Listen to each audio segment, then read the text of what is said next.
तो आज मैं बताने वाला हूँ कि स्ट्रिंग कैलकुलेट कैसे करता है। ठीक है, बहुत सारे लोगों का सवाल आता है कि स्ट्रिंग कैलकुलेट आप कैसे करते हैं, स्ट्रिंग कैलकुलेशन कैसे होता है। ठीक है, तो स्ट्रिंग कैलकुलेशन के लिए एक फार्मूला होता है। ठीक है, वो फार्मूला पहले तुमको दिखा देता हूँ।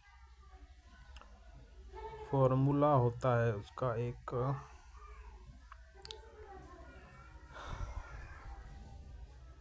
ठीक है, कहाँ गया, ये देखो। ठीक है,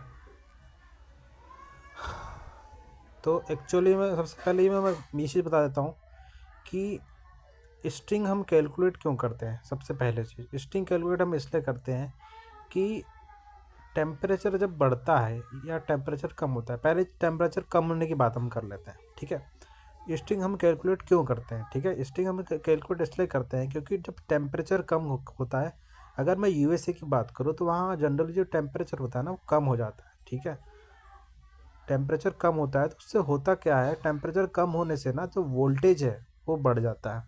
ठीक है, अब वोल्टेज जब बढ़ेगा तो क्या होगा कि जो हमारे पैनल लगते हैं वो सीरीज में लगते हैं। ठीक है, सीरीज में पैनल लगते हैं तो सीरीज में जब पैनल लगेंगे ना तो वोल्टेज जो है ना ऐड होता है।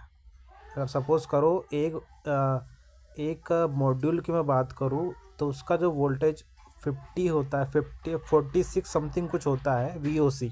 ठीक है, ओपन सर्किट वोल्टेज उसका जो वीओसी होता है ना 46 या 49 कुछ समथिंग होता है। एग्जैक्ट वो डेटा शीट में देखना पड़ेगा मॉड्यूल की। ठीक है, तो मॉड्यूल को हम जब सीरीज में लगाते हैं ना एक स्ट्रिंग बनाने के लिए, तो जो वोल्टेज है ना वो ऐड होता है। तो 49 मल्टीप्लाई बाय जैसे 12 मॉड्यूल आप ऐड करोगे तो 12 मॉड्यूल का आपको मल्टीप्लाई करके वीओसी आपको निकालना पड़ेगा। ठीक है, एक होता है आपका M P P T range, inverter की M P P T range.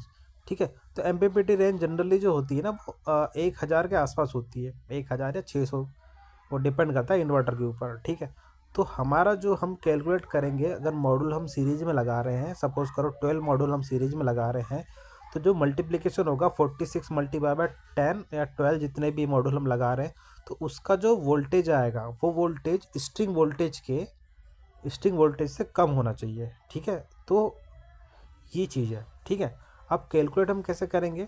ठीक है, कैलकुलेट करने के लिए एक फार्मूला होता है V O C is equal to V O C cold, हम कोल्ड के लिए निकाल रहे हैं। ठीक है, तो वी ओ सी ये मॉड्यूल का वी ओ सी है, मल्टीप्लाई बाय ब्रैकेट में 1 plus beta divide by 100 multiply by T minimum minus 25 bracket close. ठीक है, यहाँ पे वी ओ सी क्या है, ये वी ओ सी जो है ना मॉड्यूल का ओपन सर्किट वोल्टेज है एट एस टी सी। ठीक है, वी ओ सी बीटा क्या है, बीटा यहाँ पे जो है ना V V O C temperature coefficient है जो कि नेगेटिव है। ये सारी चीज़ डेटा सेट में दी रहती है, वो मैं आपको दिखाऊंगा। टी मिनिमम क्या है, ये लोवेस्ट टेम्परेचर है साइट का।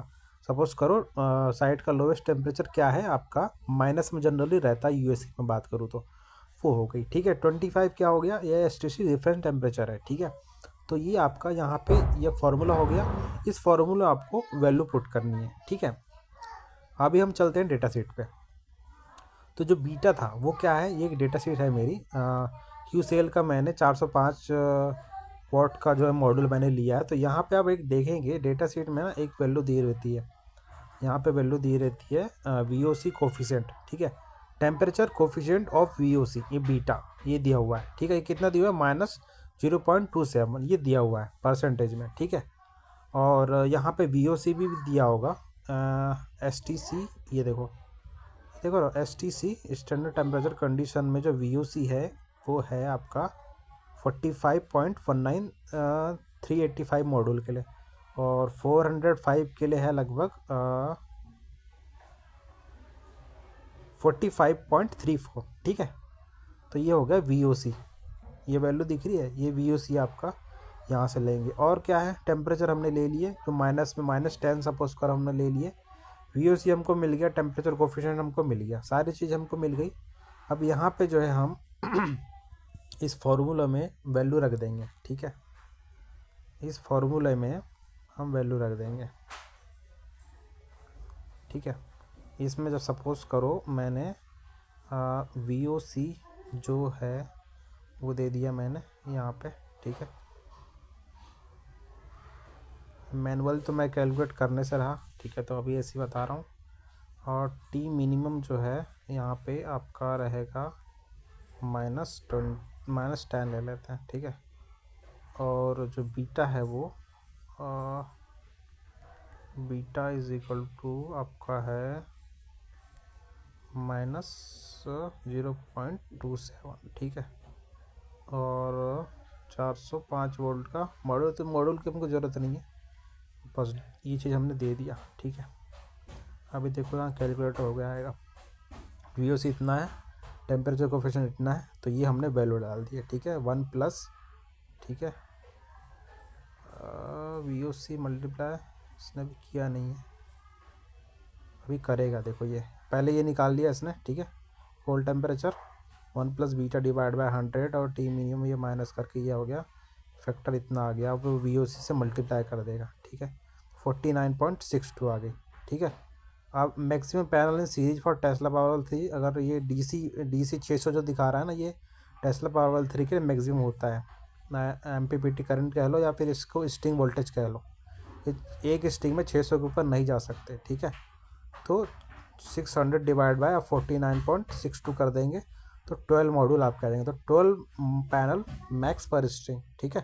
तो एक स्ट्रिंग में आप 12 मॉड्यूल लगा सकते हैं। इसके अकॉर्डिंग टेम्परेचर हमारा -10 है और VOC इतना है, और आपका टेम्परेचर इतना है, VOC इतना है, ठीक है। और इस मॉड्यूल के लिए है, तो इस तरीके से आप कैलकुलेट कर सकते हैं बहुत आसानी से, कोई दिक्कत वाली बात नहीं है, ठीक है। अगर कोई आपको डाउट हो तो आप मुझे पूछ सकते हैं, ठीक है। ओके।